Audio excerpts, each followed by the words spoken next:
Hi everyone, here we've got Samsung Galaxy A02s and let me show you how to set camera timer on this device.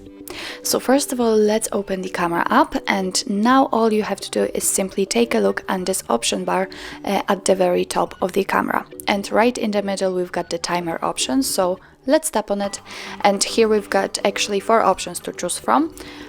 First of all, the timer is off right now, and as you can see it is highlighted, but we can also choose 2, 5 or 10 seconds delay.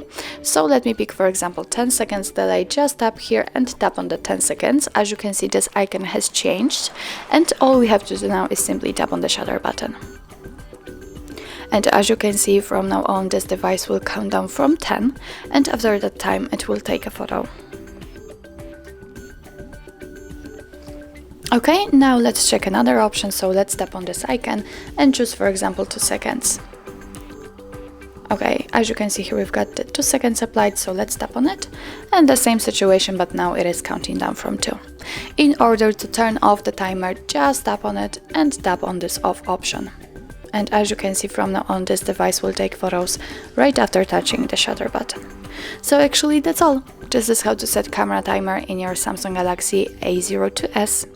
Thank you so much for watching. I hope that this video was helpful, and if it was, please hit the subscribe button and leave the thumbs up.